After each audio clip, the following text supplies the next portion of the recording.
Morning, guys. Cold start this morning here in North Kakalaki. I want to do a little short video. Well, I'm going to try to make it short. Rebuilding my first 6L80. When I went to do the bell housing, and I'll show you right here in just a second. I do have, I'll give you a little shot of that right here. I have a pretty nice lathe, 16-inch swing and milling machine. So I knew from former research it was going to be machined or buy a new one, and I initially didn't have a rotary table. So I tried to come up with a little bit different way of doing it, and I'll show you right here in just a second how I went about it, and I made a screw up, and then how that led into me doing brass inside of this thing. So let me grab my fly cutter, and then I'm gonna move the camera right here, and I'll explain how I done it and why I done it during my screw up, and how I done that screw up to get to this point. So give me just a second. Okay, so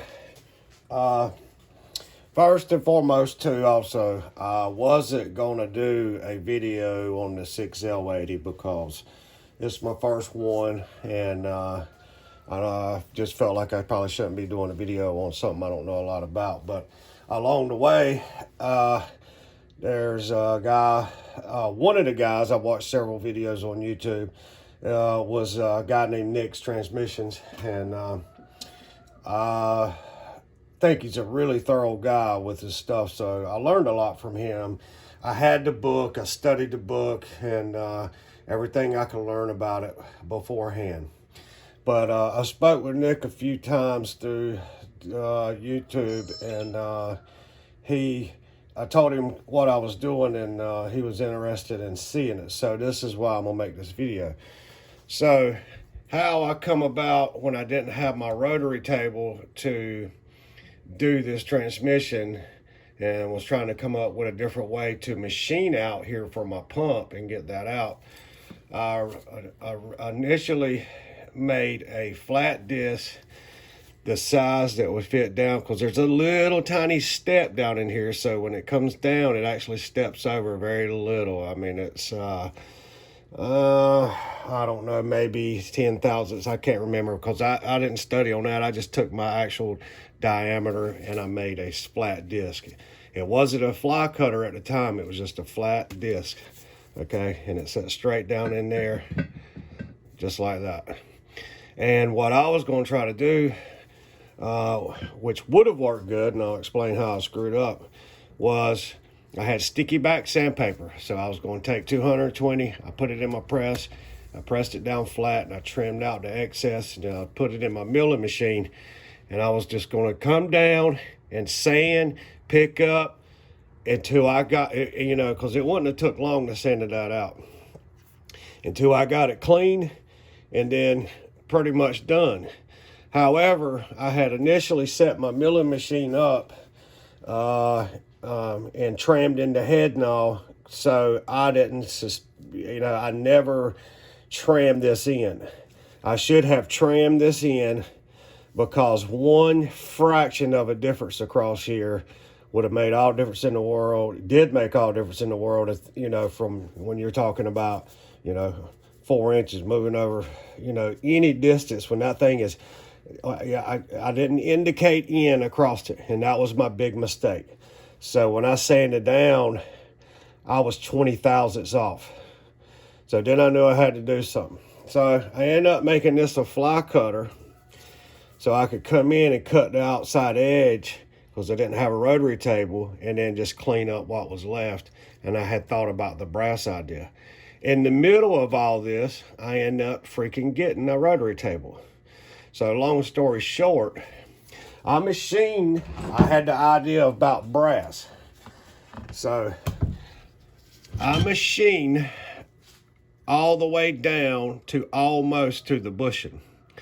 I already knew from marking out my numbers that I could get a piece of 1/8 of an inch thick brass in here and take off very little to get back down to my total factory depth. So that's exactly what I've done. It did take a little bit of time. It takes a little bit of time to get that rotary table, and my rotary table was a little smaller, so I ended up having to make a big steel disc out of 3/4 inch steel. And I'll give you fair warning. This hole and this hole is not concentric, and it's off by at least 150 thousandths. It's a good bit off. So when you go to indicate in, and when all this stacked up, I didn't have enough room to get my indicator in here. So I end up having to play with it and running my cutter backwards and letting it push the bell out. Just had it kind of barely clamped where it push it, move, push it. I ended up playing with this thing for a long time to get it right, and I finally got it dialed in. So if any of you is going to ever decide to machine this, just know that when you center off your rotary table and center up through this center hole, you're going to be off here on this hole here, because this hole, your torque converter hole and this outer pump hole is not concentric, and by far.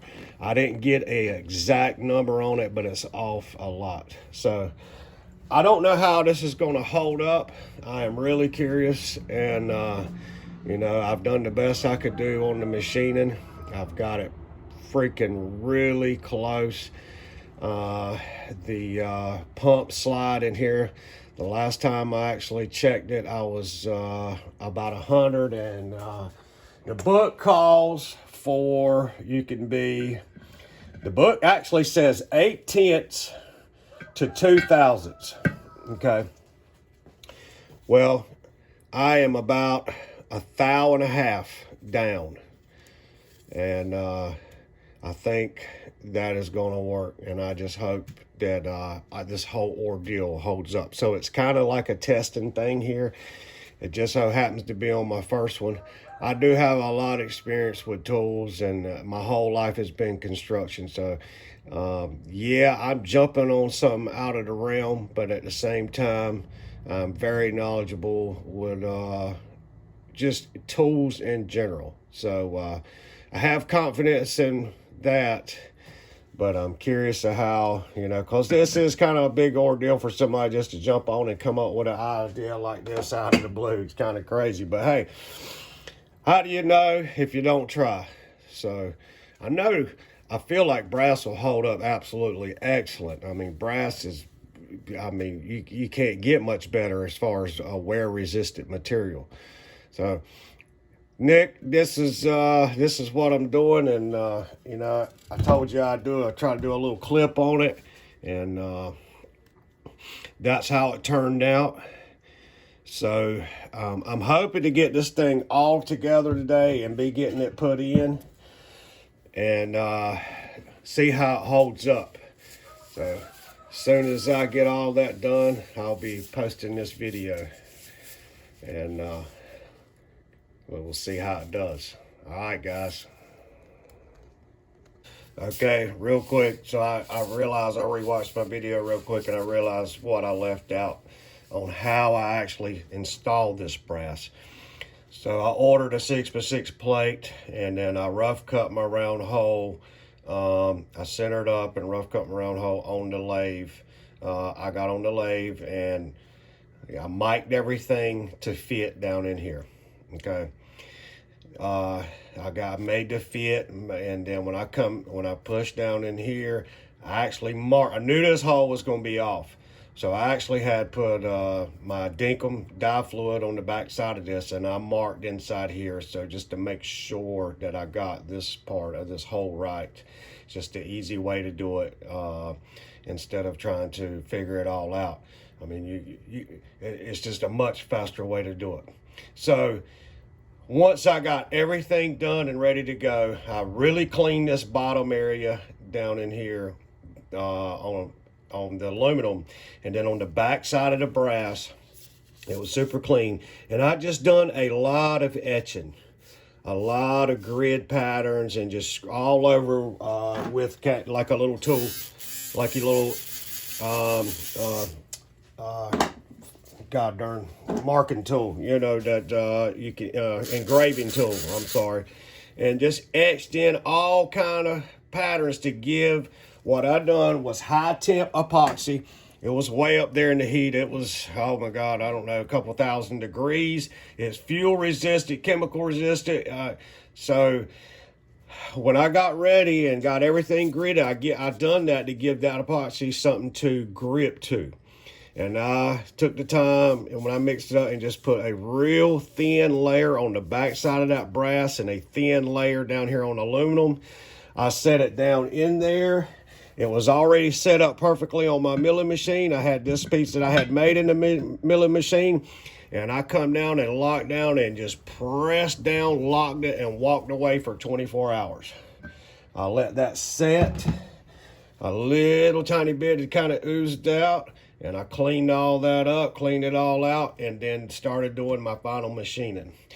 It has a pin in here from your slide, so I knew it would never rotate anyway, but I wanted to, you know, figure out a way to make sure the brass stayed in position. So that's what I'm relying on, guys, like 3,800 degree high temp, fuel resistant, chemical resistant epoxy down on here. Will it hold? I don't know. We'll find out. So I will be probably posting the video, and then I might do an update video. So just wanted to throw that in there just in case this thing does happen to work out and work good and anybody ever wants to try it. All right, guys, out.